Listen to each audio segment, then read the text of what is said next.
Hoy leemos el Evangelio según San Marcos, capítulo 4, versículos del 35 al 41.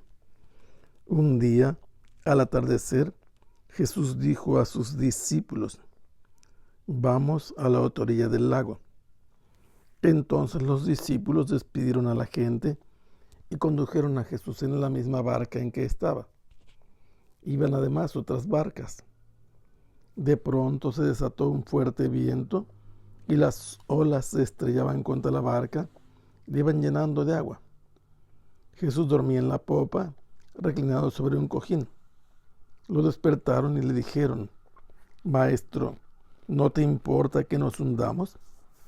Él se despertó, reprendió al viento y al mar, diciendo: «Calla, enmudece».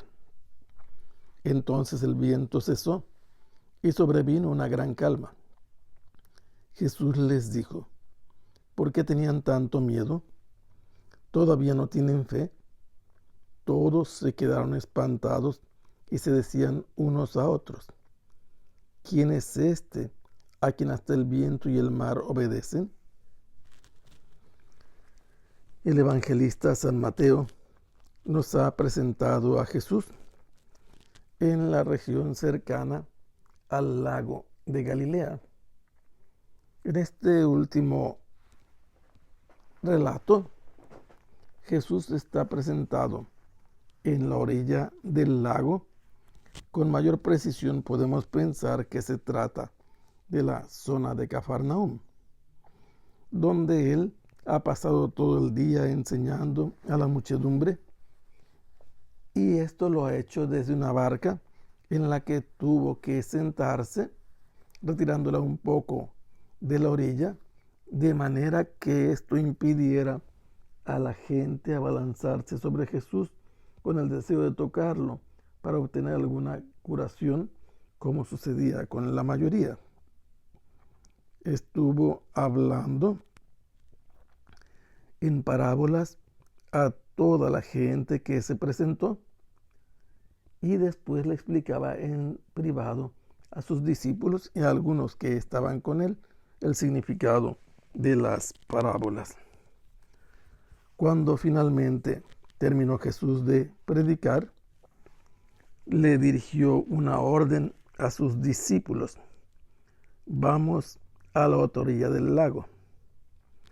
La otra orilla del lago es el extremo del lago.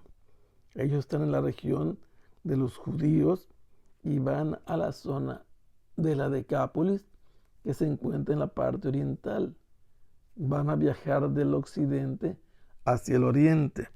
Van a encontrarse con una región donde hay muchos paganos y ellos son creyentes en Dios, mientras los paganos o creen en otros dioses o no les interesa el Dios de Israel. Jesús ha estado hablando todo el día y entonces, al escuchar la orden del maestro, los discípulos despidieron a la muchedumbre y empezaron la travesía, llevando a Jesús en la barca así como él estaba, así como estaba sentado, así como estaba descansado.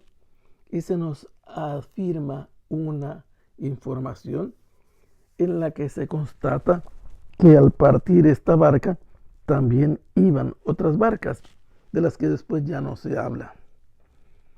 Y al iniciar esta trayectoria hacia el oriente, se desató un viento muy fuerte. Los vientos en el lago de Galilea son de diferente potencia. Hay vientos que soplan del sur, hay vientos que soplan del oriente y hay vientos que soplan del poniente, no del norte. En el lago de Galilea los más fuertes vientos provienen de la parte oriental. Lo llaman Sharqía los árabes, significa oriente.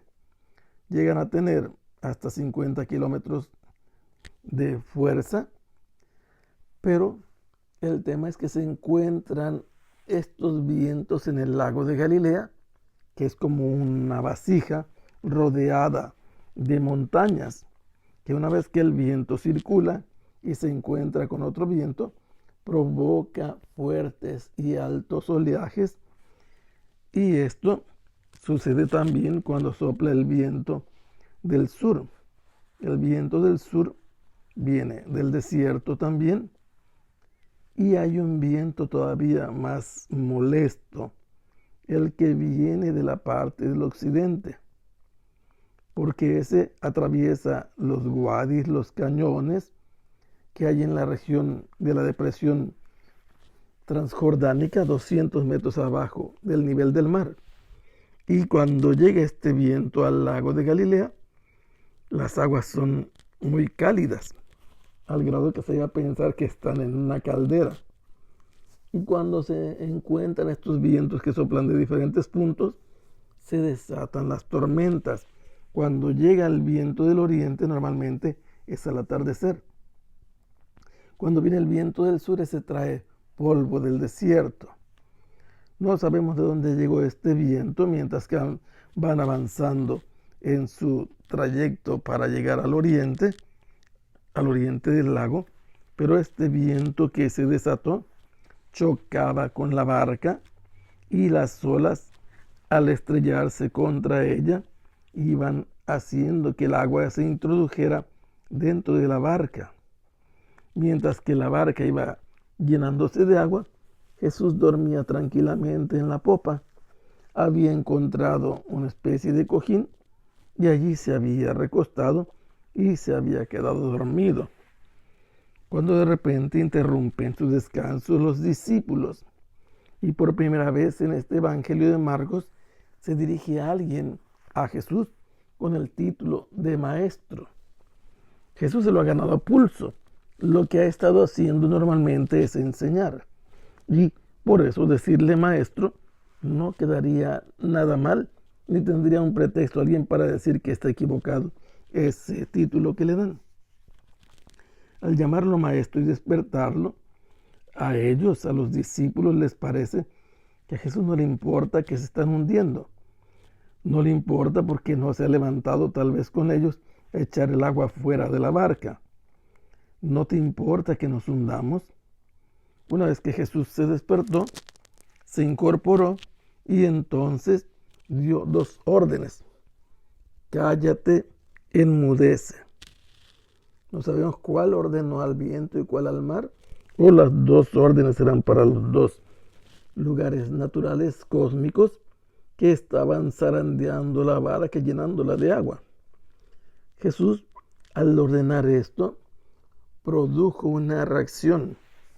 El viento se aplacó, cesó de soplar fuertemente y sobrevino una gran bonanza, una calma. Y entonces Jesús se dirigía a sus discípulos con una pregunta. ¿Por qué tenían tanto miedo? Ellos le podían responder perfectamente porque se iba a hundir la barca. No había modo de sacar el agua con tal fuerza de la tempestad que llenaba que soplaba más la barca. Jesús les pregunta, ¿todavía no tienen fe? Después de todo lo que han visto que Jesús hace, no tienen la fe necesaria para enfrentar una situación de este tipo. Y Jesús los hace reaccionar, cuestionando su fe y cuestionando su temor. Ellos se quedaron espantados, no sabían qué decir, no sabían qué responder, pero entre ellos se decían unos a otros, ¿quién es este a quien hasta el viento y el mar obedecen? Poco a poco van conociendo quién es su maestro. Jesús ha convertido esta barca y esta tempestad en oportunidades precisas, preciosas, para poder educarlos y demostrarles quién es su maestro. Y la barca se convirtió, junto con el espacio acuático del lago, del mar, en una sala de enseñanza. Y las órdenes que Jesús impartió a los elementos de la naturaleza, con su reacción, se convirtieron en signos que los discípulos debían de aprender para identificar a su maestro. Que el Señor los bendiga. Hasta pronto. Sea alabado el Santísimo Sacramento.